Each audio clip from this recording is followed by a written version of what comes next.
여러분이 잘 알고 있는 프랑스의 프랑스 사람들이 위대한 소설가라고 하는 빅토르 위고라는 사람이 프랑스 혁명을 배경으로 쓴 소설이 바로 레미제라블이라는 소설입니다. 잘 아시는 소설입니다. 이 레미제라블이라는 그 뜻은 뭐냐면 불쌍한 사람들 이란 뜻입니다. 그래서 비참한 사람들, 그런 뜻이 레미제라블입니다. 여러분, 이 소설의 주인공이 누군지 아시죠? 이 소설의 주인공이 바로 장발장입니다. 장발장은 7명의 자기 조카들이 굶주린 것을 참지 못하여서 유리창을 깨고 빵을 훔칩니다. 5년 선고를 받습니다. 근데 4번의 탈옥을 시도하다가 실패해서 19년을 그는 옥살이를 하게 됩니다. 들어갈 때 참담했고 나올 때는 그는 정말 비참하게 그는 나오게 됩니다. 세상에 대한 그의 마음은 대단히 차가워져 있었습니다. 그리고 세상을 정말 싸늘한 눈빛으로 그는 세상을 바라봅니다. 근데 여러분, 이 장발장이 마음을 녹인 사람이 누구냐 하면 미니엘 신부라는 사람입니다. 그는 하루를 어디 가서, 정말 감옥에서 나와서 하루를 어디 가서 숙식을 할까, 잘 수 있을까 생각하다가 성당을 찾아갔고 그것은 미니엘 신부님을 만납니다. 그리고 그곳에서 숙식을 좀 하다가 여러분 잘 알다시피 그는 그곳에서 은식기를 훔쳐서 나옵니다. 남루한 옷을 입은 사람이 아주 비싼 은식기를 갖고 있는 것을 눈치챈 경찰이 장발장을 붙듭니다. 그리고 그를 어디서 난 것을 알고 그를 미니엘 신부님께로 데려갑니다. 그리고 대질 신문을 합니다. 신부님, 이거 신부님 거 맞죠? 이 사람이 훔친 거 맞죠? 라고 했대. 미니엘 신부님 뭐라 그럽니까? 훔친 것이 아니고 제가 선물로 준 겁니다. 라고 말하면서 은초대까지 장발장에게 내어줍니다. 그때부터 그 미니엘 신부님 때문에 이 장발장이 완전히 달라지는, 사람이 달라지는데 그는 그의 이름을 마들렌이라는 사람 이름으로 바꾸고 그는 새로운 삶을 살기 시작합니다. 여러분, 그 다음부터 장발장은 완전히 다른 사람이 되었는데 어떤 사람이 되었냐 하면 가난한 사람, 어려운 사람, 자기처럼 극도의 세상의 가장 밑바닥까지 경험한 그 사람들을 그는 철저하게 도와주게 됩니다. 그래서 그는 결국은 시장까지 됩니다. 이게 레미제라블의 전반부입니다. 근데 여러분 잘 들어보세요. 이 빅토르 위고라는 이 작가가 프랑스 혁명을 경험하면서 그는 이 소설을 썼고 이 소설은 엄청나게 많은 사람들에게 방향이 됩니다. 근데 이 소설이 우리에게 말해주는 게 뭘 것 같습니까? 빅토르 위고는 우리에게 아주 중요한 이야기를 들려줍니다. 무엇이 혁명인가? 세상이 바뀌는 게 혁명인가? 그게 아니라는 겁니다. 정말 사람에게 혁명은 고난을 겪어본 사람이 또 다른 사람의 고난을 봤을 때 그 사람을 내가 손을 내밀 수 있는 것, 그게 혁명이라는 겁니다. 장발장은 대단히 어려운 삶의 경험을 하고 난 뒤에 마들렌 신부님의 그 사랑을 받고 난 뒤에 그는 자기처럼 어려운 사람들에 대해서 그는 손을 내밀 수 있었던 사람이었다는 겁니다. 거기서 이렇게 말합니다. 그리고 그렇게 손을 내밀 때 우리에게는 공동체가 형성이 된다. 이렇게 말합니다. 여러분, 이게 사람의 능력이라는 겁니다. 하나님이 우리를 만들어 두셨습니다. 여러분, 세상이 다 바뀌는 것, 그런 세상은 하루아침에 절대 오지 않습니다. 진짜 혁명은 세상을 뒤집어 엎는 것이 아니라 나와 똑같은 고난을 받는 사람들을 봤을 때 우리가 그 사람에게 손을 내밀 수 있는 능력, 그리고 그 사람들과 함께 공동체를 만들 수 있는 능력. 이해되십니까? 자, 여러분, 우리가 병든 사람들을 봅니다. 병든 사람, 내가 병을 들려보면, 병든 사람 보면 그 병든 사람에 대해서 손을 내밀 수 있습니다. 내가 한번 정말 배고픈 굶주림을 경험한 사람은 또 다른 사람에게 그것을 내밀 수가 있습니다. 그리고 그 손 내밈으로 인하여서 서로가 하나가 될 수 있는 이 공동체, 이게 능력이라는 겁니다. 제가 어린이 주일을 맞이하면서 그런 생각이 들었습니다. 우리 집사님도 정말 우리가 아이를 잘 키운다는 것, 저는 아이들에게 인문학을 가르친다는 게 뭘까라는 생각을 해봅니다. 그들을 어떻게 잘 가르칠까? 그것을 자기 삶에 누구나 경험하는 고통, 누구나 경험할 수밖에 없는 시련, 이런 것들을 잘 승화시킬 수 있도록 아이들을 가르쳐야 됩니다. 그 속에서 나와 똑같은 고통을 당하는 자들을 손을 내밀 수 있고 그 사람들을 이끌어줄 수 있는 그 삶이 바로 풍성한 삶이 된다는 겁니다. 저는 사람에게 여러 번 말씀드렸지만 이 저력을 저는 밑힘이라고 그랬습니다. 사람의 든든히 받쳐주는 밑힘. 이 밑힘은 뭐냐 하면 다른 것 아닙니다. 사람들과 함께 마음을 나눌 수 있는 사람, 그게 삶이 풍성해집니다. 아까 우리 집사님 기도할 때 우리 이서 이준이 정말 행복하게 살았으면 좋겠습니다. 저 하나님도 그렇게 바랄 거예요. 근데 여러분, 어떻게 우리가 행복하게 살겠습니까?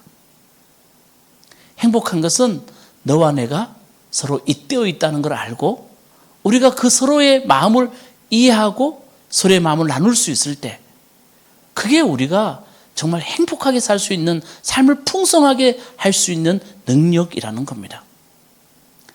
여러분, 제가 오늘 설교 제목을 뭐라 정했습니까?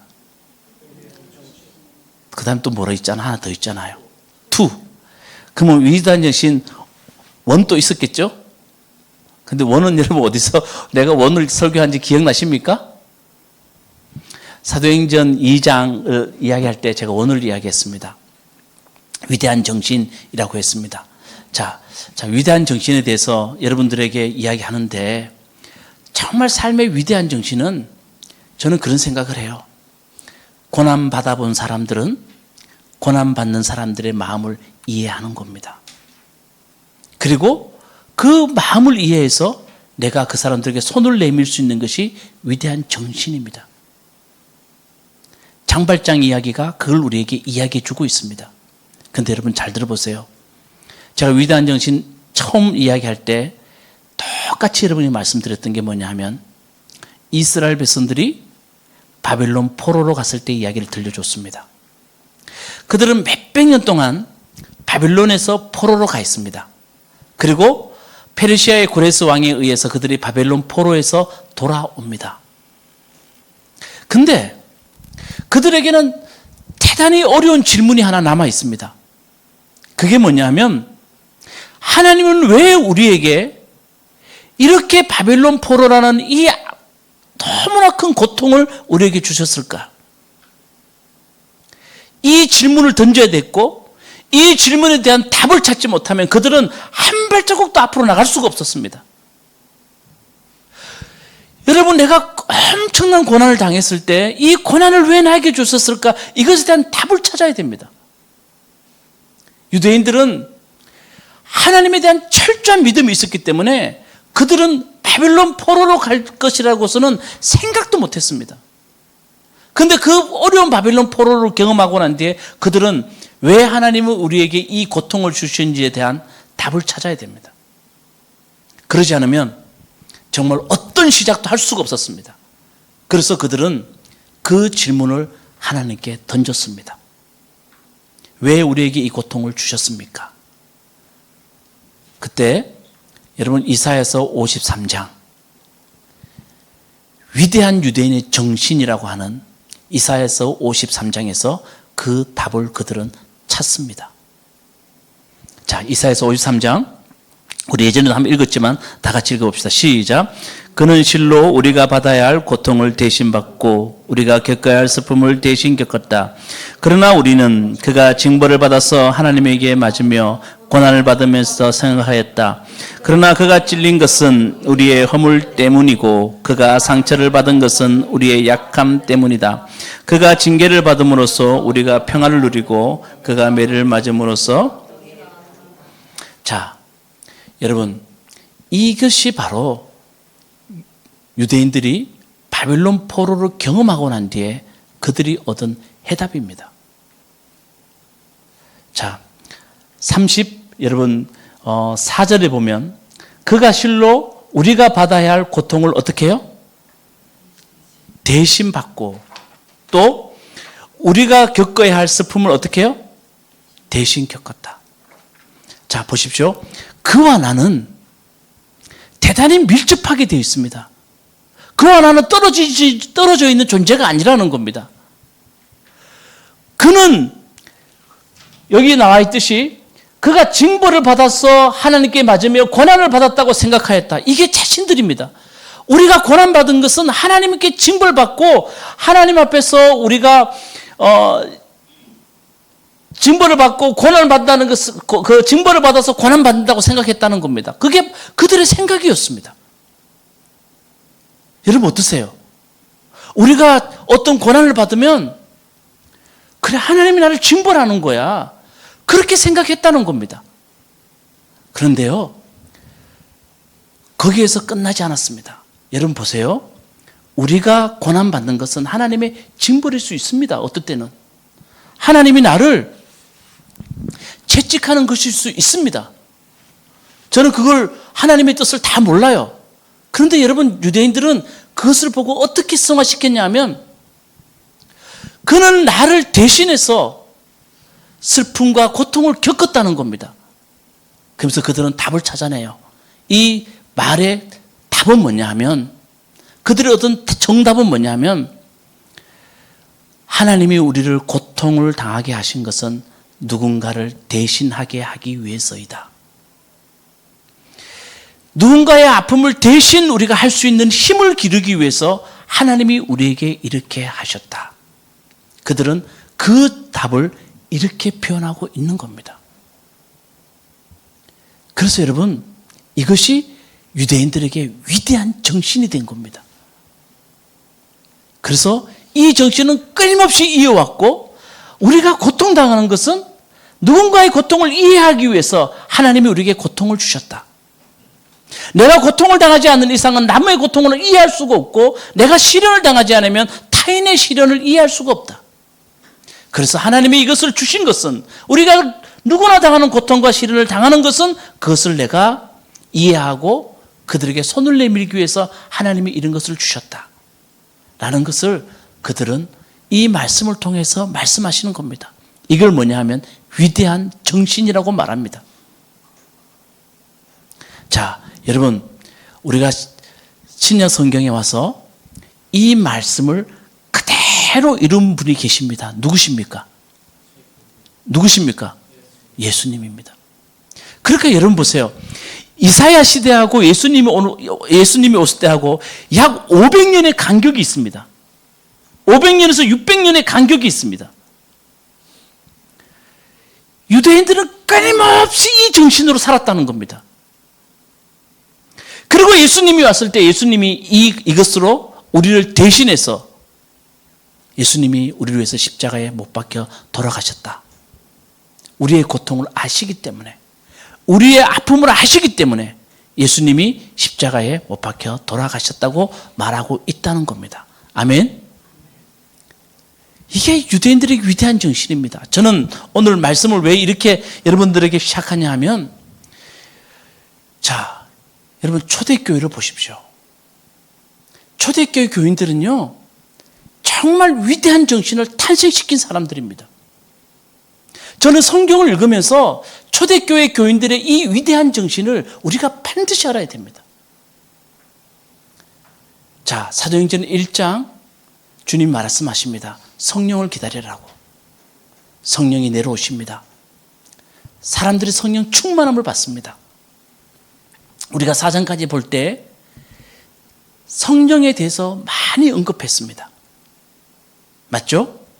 그래서 여러분 우리가 어디 가도 성령의 충만함에 대해서, 공동체가 성령의 충만함을 받는 이야기에 대해서 설교를 들을 때 목사님들이 늘 쓰는 본문이 사도행전 1장 아니면 사도행전 2장이었습니다. 맞죠? 자, 지난주에도 우리 강목사님 사도행전 몇 장입니까? 자, 따님 몇 장 썼어요? 예, 1장이었죠? 예. 자, 1장을 했어요. 그러니까 성령 충만함에 대해서 이야기할 때 늘 사도행전 1장, 2장, 3장, 4장에 대해서 우리가 이야기합니다. 자, 질문해 볼게요. 여러분, 성령 충만함이 뭡니까? 여러분 그렇게 말해요. 나 성령 충만함을 아직까지 받지 못했어요. 나는 뜨거운 게 아직까지 없어요. 라고 사람들이 말 많이 합니다. 그렇죠? 여러분 제가 우리 교회에서 여러 번 성령에 대해서 이야기 드렸어요. 앞으로도 계속 말씀드릴 거예요. 복음서에서 예수님이 말씀하신 성령은 어떤 분이십니까? 하나님 아버지의 마음과 예수 그리스도의 사랑을 우리 속에 느끼게 해주시는 분이십니다. 정확한 표현입니다. 성령이 우리 속에 오시면 성령님은 어떤 일을 하시냐면 하나님이 내 안에 계시고 내가 하나님 안에 계신다. 그리고 하나님이 우리를 얼마나 사랑하시는지를 우리 속에서 깊이 깨닫게 하시는 분이 누구십니까? 성령님이십니다. 여러분, 예수님이 이 땅에 오셨어요. 제가 여러 번 말씀드리지만 예수님이 이 땅에 오셔서 하나님이 우리를 얼마나 사랑하시는 데서 예수님이 증명해 보여주기 위해서 어떻게 하셨습니까? 나를, 아들을 버리시기까지 하나님은 우리를 선택하셨다. 그 하나님 예수 그리스도의 사랑을 우리 가슴 속에 깊이 깨닫게 하시는 분이 성령님이시라는 겁니다. 성령이 우리 속에 오시면 우리가 뜨거워지는 것은 우리 속에 하나님의 사랑과 예수 그리스도의 사랑이 우리 속에 있다는 것을 알기 때문에 뜨거워진다는 겁니다. 아멘. 사랑이 우리 속에 있으니 우리가 뜨거워지는 겁니다. 자, 하나님이 질문해 볼게요. 하나님이 사람을 만드셨습니다. 믿으시죠? 이 사람이 머리부터 발끝까지 하나님이 변화시킬 수 있는 것은 이 세상에 단 한 가지밖에 하나님 주지 않으셨습니다. 자기가 만든 사람 너무 잘하십니다. 하나님은 사람을 만드시고 난 뒤에 이 사람이 머리끝부터 발끝까지 사람을 변화시킬 수 있는 건 단 한 가지밖에 안 줬습니다. 뭘까요? 뭘까요? 여러분 너무 잘 아는 단어예요. 사랑입니다. 사랑 없이는 절대 안 변합니다. 사람은 사랑할 때 변합니다. 그래서 하나님이 만드신 사람을 하나님 변화시킬 수 있는 힘입니다. 근데 그 사랑을 하나님은 우리를 너무 사랑하신 그 사랑을 성령을 통해서 우리에게 깨닫게 하시는 겁니다. 성령을 통해서 우리가 그것을 느끼게 하시는 겁니다. 그 성령의 충만함이란 말은 하나님의 사랑이 내 속에 너무나 감동적으로 내 속에 역사하는 겁니다. 아멘. 여러분 이걸 좀 믿으셔야 됩니다. 그러니까 여러분들이 우리가 살아가면서 자꾸 하나님의 사랑을 묵상해야 되고요. 오늘도 하나님이 나를 얼마나 사랑하시는지, 우리가 하나님의 예수 그리스도로 말미암아 우리가 하나님의 자녀된 것, 이걸 정말 감사하고 감격하고 할 때 사람은요 변화가 되는 거예요. 내 속에 그분의 사랑이 있기 때문에. 그 여러분 성령 충만하다는 말은 우리가 기도의 자리를 마련할 때 기도의 자리에서 많은 방언을 말하는 것도 중요하지만 하나님의 그 깊은 사랑을 느끼고 내 삶을 돌아보면서 하나님 오늘도 정말 너무 감사하고 그분의 사랑이 너무 감사합니다고 할 때 내가 조금씩 하나님의 사랑으로 변화받을 수 있는 거예요. 그 머릿속에 기억하세요. 사람을 변화시킬 수 있는 건 뭐밖에 없다고요? 사랑밖에 없어요. 그분이 그렇게 만들어 두시는데 어떡합니까? 여러분 남녀도요 변화되는 거는요 사랑밖에 없어요. 사랑을 할 때 사람은 달라져요. 그러니까 성령은 우리 속에 사랑이 와요. 근데 초대교회 교인들이 달라졌어요. 우리 이렇게 이야기해 봅시다. 초대교회 교인들한테 가서 제가 설교를 했어요. 이렇게 여러분들에게. 여러분 초대교회 교인들은 함께 모였고 기도했더니 성령 충만함을 받았고 초대교회에 놀라운 일이 벌어졌습니다. 라고 말하면요. 제가 하늘나라 가면 초대교회 교인들이 이렇게 말할 거예요. 저한테. 권 목사, 예, 참 섭섭하네. 왜요? 공동체가 이루어지기 위해서는 반드시 위대한 정신이 필요하네. 근데 우리가 단지 모여서 기도하고 성령 충만함을 받아서 초대교회가 이루어졌겠는가? 우리는 물론 기도하고 성령이 우리 속에 임하셔서 우리는 뜨거움을 느꼈는데 그 뜨거움으로 우리는 한 가지 탄생시킨 게 있네. 그게 뭡니까? 위대한 정신입니다. 저는 이걸 우리가 모르면 초대교회 교인들이 너무 여러분들에게 섭섭하게 여길 겁니다. 성경이 우리에게 들려준 놀라운 이야기를 우리는 다 건너뛰고 있습니다. 그럼 그 위대한 정신이 뭡니까?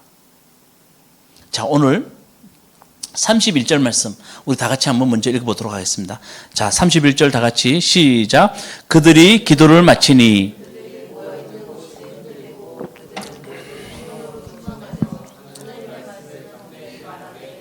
자, 잘 보세요. 여러분 지금부터 정신 똑바로 차리세요. 저는 오늘 그렇게 오래는 안 하겠지만 그래도 말씀은 들어야 되잖아요. 좀 시간이 좀 지났지만 유아 세례 한다고 잡으세요. 그들이 처음에 뭐 했다고요? 기도를 마치니 모인 곳이 어떻게 됐습니까? 흔들렸다. 그 다음에 모두 성령이 어떻게 됐다고요? 충만함. 하나님 말씀을 담대히 말하기 시작했다. 자, 신명철 집사님 이거 한번 해석해 주세요. 전 잘 모르겠는데 모인 곳이 흔들렸대요. 자, 모인 곳이 어떻게 흔들렸을까요?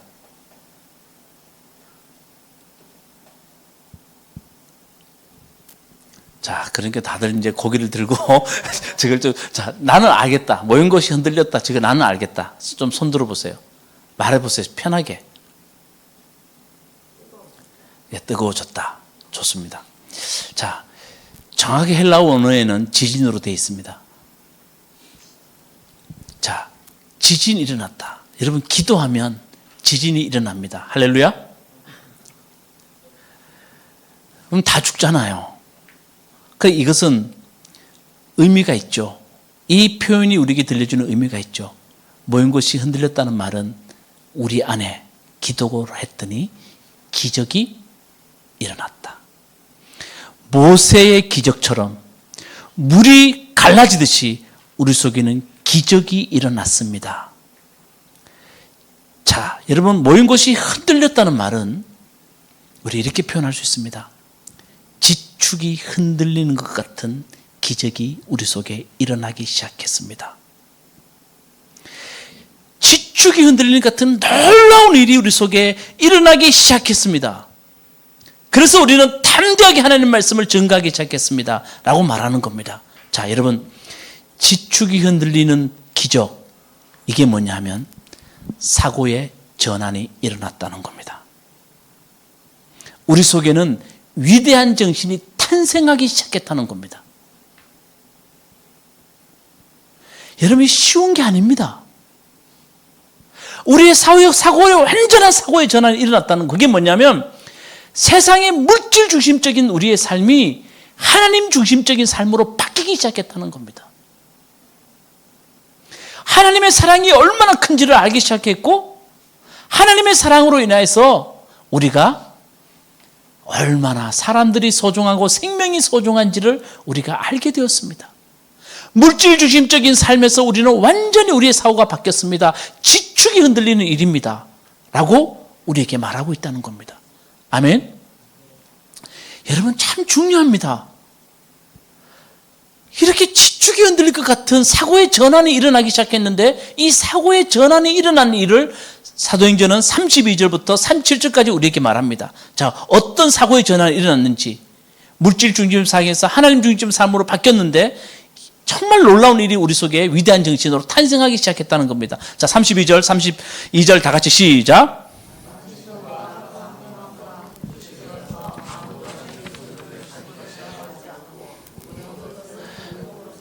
자, 여러분 37절 말씀이 오늘날 가능한 일입니까? 가능하지 않은 일입니까? 진짜요? 여러분 아무것도 자기 소유를 자기 것이라 하지 않고 모든 것을 어떻게 해요? 뭐 권선호 지사님 손을 고개 흔드는 거 보세요. 맞아요. 가능하지 않아요. 이해되시죠? 자, 그 다음부터 더 시험에 드는 말 좀 할게요. 34절 35절 말씀. 자, 우리 한번 열심히 크게 읽으면서 한번 시험 들어봅시다. 다 같이 시작. 그들 가운데서는 가난한 사람이 한 사람도 없었다. 땅이나 집을 가진 사람들은 그것을 팔아서 그 판 돈을 가져다가 사도들의 발 앞에 놓았고 사도들은 각 사람에게 필요에 따라 나누어 주었다. 자, 좀 크게 아멘 합시다.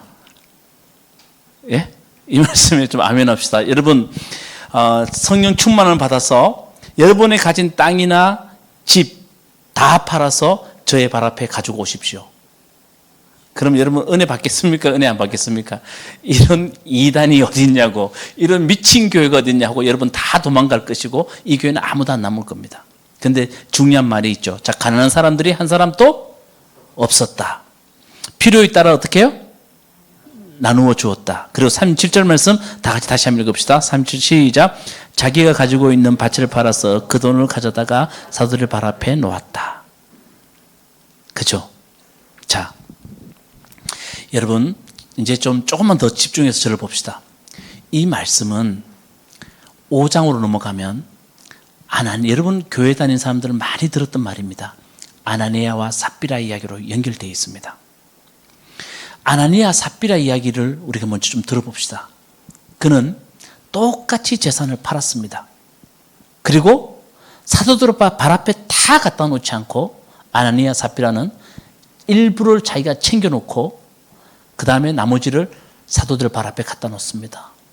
베드로가 뭐라 그러냐? 아나니아여 들으십시오. 어찌하여 그대의 마음이 사탄에 홀려서 그가 성령을 속이고 땅값의 얼마를 몰래 떼어놓았소? 라고 베드로가 나무랍니다. 왜 당신은 성령을 속이고 땅값의 얼마를 떼어놓고 드렸습니까? 라고 베드로의 말이 끝나자마자 어떻게 됐습니까? 아나니아가 죽습니다.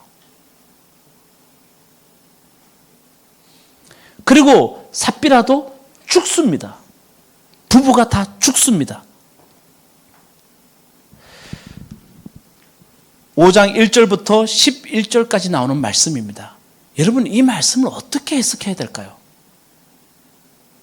이 말씀은 오늘 사도행전 우리가 읽었던 본문 말씀과 아나니아 삽비라 이야기는 연결되어 있습니다. 하나님 앞에 속이고 거짓말하고 여러분 11조 속이고 이러면 하나님 여러분 죽이십니까? 이 본문 말씀입니까? 아니다는 거 여러분 알잖아요. 근데 여러분 이 말씀을 어떻게 해석할 수 있는 힘이 없잖아요. 아나니아 삽비라 이야기가 우리에게 들려주는 것은 다른 게 아니에요. 너희가 물질 중심적인 삶을 살면 삶의 의미를 잃어버리고 그 삶은 죽음과 같다. 물질이 너희 삶의 중심이 되어 있고 그것이 너에게 절대 절대적인 것이 되는 순간부터 너의 삶은 죽음과 같다. 아무런 의미를 너희는 찾지 못할 것이다. 물론 그 삶 속에서 기쁨도 있고 행복도 있지만 그 길은 죽음의 길이다. 그걸 우리에게 들려주고 있습니다.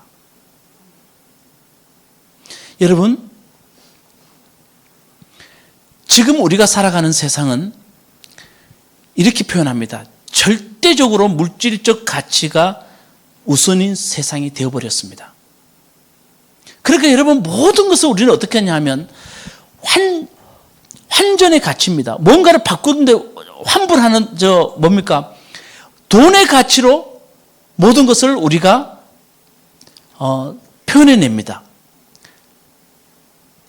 돈의 가치가 없는 것은 세상에 중요하지 않습니다. 공동체, 나눔, 섬김 이런 것들이 중요하지 않습니다. 물질이 절대적 가치가 되어 있다는 겁니다. 그러니까 여러분, 이런 세상에 우리 주님이 우리에게 아나니아 삽비라를 통해서 우리에게 들려주는 말은 이 길은 우리 삶 속에 죽음을 우리에게 이끄는 길이라는 것을 우리에게 말해주고 있습니다. 그런데 사도들은 어떻겠습니까? 자기들의, 오늘 본문 말씀 보니까 자기들의 소유를 다 내려놓고 이웃들을 위해서 함께 나눠줄 수 있는 마음이 그들에게 생겼다고 우리에게 말합니다. 아멘? 그러니까 여러분, 이게 무슨 이야기입니까? 초대교회 교인들은 하나님의 놀라운 사랑을 받고 난 뒤에 하나님 예수 그리스도의 그 놀라운 은혜를 받고 난 뒤에 그들은 사랑으로 변하기 시작했다는 겁니다. 그리고 사랑으로 변한 그들은 거기서 마치지 아니하고 그치지 아니하고 그들은 위대한 정신을 탄생시키기 시작했다는 겁니다. 그 위대한 정신이 뭐냐 하면 물질 중심적인 삶에서 좀 우리 쉽게 말하면 돈 중심적인, 돈이 최고야 라는 세상에서 그들은 하나님의 사랑과 사람 소중함을 알았다는 겁니다. 은혜가 안 됩니까? 이게 얼마나 중요한데요. 여러분, 생명의 소중함, 사람의 소중함. 여러분, 우리 가정에 여러분 정말 사람이 소중합니까? 가정의 식구들이 정말 소중합니까? 우리는 이 위대한 정신을 탄생시킬 수 없는 세상에 살아가고 있다는 겁니다. 초대교회가 정말 끈끈한 공동체가 될 수 있었던 것은, 이들이 무너지지 않는 공동체가 될 수 있었던 것은 하나님의 사랑을 받고 나니까 생명의 소중함을 깨닫기 시작했다는 겁니다. 그리고 그들은 완전한 사고의 전환을 가졌습니다. 아나니아와 삽비라 같은 사람도 물론 있었지만 대부분의 사람은 아나니아와 삽비라 같은 길을 걷고 있었다는 겁니다. 그 이야기를 우리에게 들려줍니다. 그러나 우리는 여기에서 위대한 정신을 탄생시켰다는 겁니다. 사람의 소중함을 알고 나의 것을 내어주며 공동체를 이루기 시작했다는 겁니다. 아멘. 여러분, 참 중요한 말입니다. 저나 여러분이나 우리 교회가 여기서 시작해야 됩니다. 우리 교회가 정말 아름다운 교회가 되기 위해서는 우리 교회는 물질이 중심되는 교회가 아니고 하나님의 사랑과 사람이 중심이 되는 교회가 되어야 될 줄로 믿습니다.